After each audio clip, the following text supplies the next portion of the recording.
Where the press conference taking place, BJP's Murli Manohar. चलाइए, सजा दीजिए, कौन मना करता है? लेकिन आप ह्यूमन राइट्स की भी चिंता नहीं करते, कल्चरल राइट्स की भी चिंता नहीं करते। वो कहती है कि साहब मुझे, मेरा ये मानवीय अधिकार है कि मेरा इलाज हो, आप इलाज की इजाजत नहीं देते। मैं सन्यासी हूं, मेरा ये कल्चरल राइट है कि मैं अपनी सन्यास धर्म के मुताबिक पूजा पाठ कर सकूं, आप उसके लिए भी बाधाएं डालते हैं। तो एक तरफ तो आप ये कर रहे हैं, और दूसरी तरफ जो लोग इस यूएन काउंसिल के रेजोल्यूशन से जो अपराधी सिद्ध हो रहे हैं, उनके लिए आप क्या कर रहे हैं? ये बहुत खतरनाक चीज है।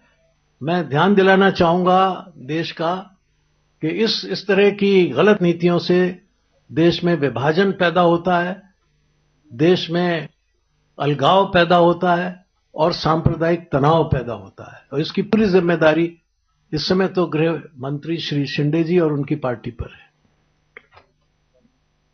कभी कभी ऐसा लगता है कि जो सारी विफलताएं हैं उसकी तरफ ध्यान ना जाए लोग। जिस तरह से सरकार आर्थिक क्षेत्र में विफल हुई है, जिस तरह से सरकार देश में सुरक्षा और शांति के मामले में विफल हुई है, सीमाओं के मामले में विफल हुई है, उसको देखते हुए लगता है कि वो इन सब से ध्यान बटाने के लिए इस तरफ ले जाना चाहती है।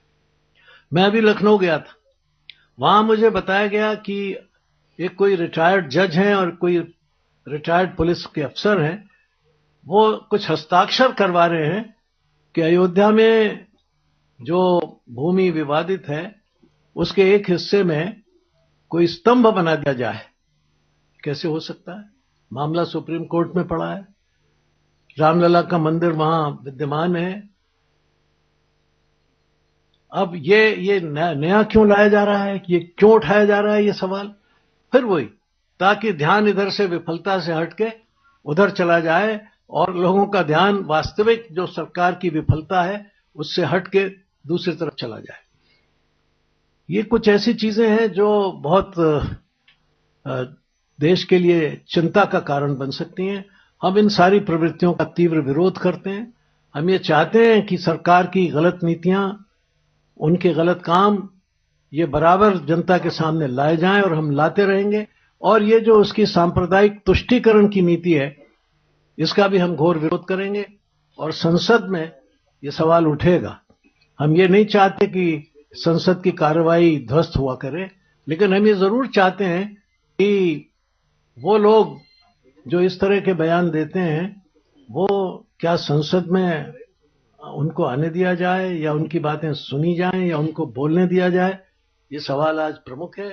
पार्टी इस पर बहुत गंभीर है, तो मैं समझता हूं सारा देश भी इस पर गंभीर होगा, क्योंकि ये देश की सामान्य प्रश्नों का ही मामला नहीं है, बल्कि ये देश की अस्मिता का सवाल है, देश की आइडेंटिटी का सवाल है, देश की यूनिटी का सवाल है, देश की इंटीग्रिटी का सवाल है।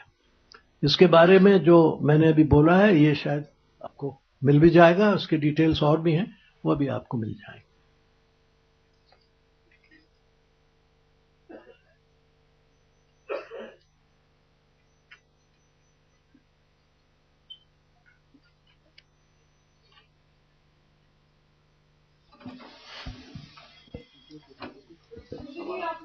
हाँ जी, हाँ।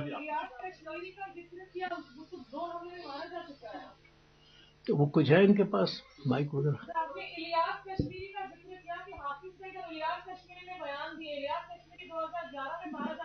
नहीं, मैंने कहा है बयान दिए हैं सईद है।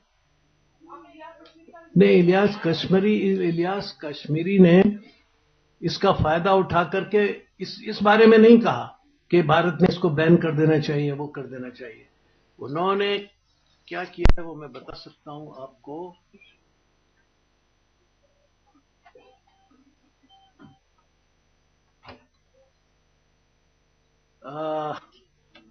जेयूडी चीफ हाफिज सईद, उन्होंने ये बयान दिया कि आरएसएस और वीएचपी को बैन करना चाहिए। लेकिन ये जो इंटरनेशनल कम्युनिटी वाली बात है, शायद इसमें इलियास कश्मीरी भी शामिल होंगे, मेरे इससे साफ नहीं होता, इसलिए मैंने ये बात की।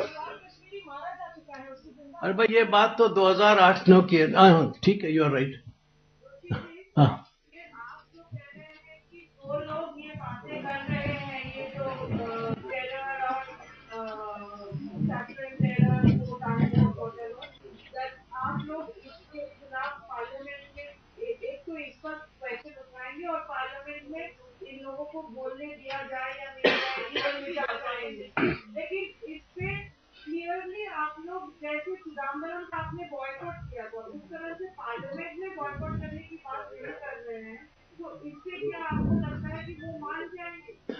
नहीं, देखिए, मानत वाले तो वो लोग नहीं है लेकिन ये जरूर है कि देश को ये पता लगना चाहिए कि ऐसे लोग अगर संसद में आएंगे तो उनका तीव्र विरोध होगा।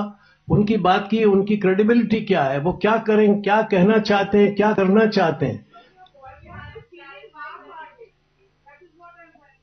Okay, we will try to take some heart from you and make it full-hearted.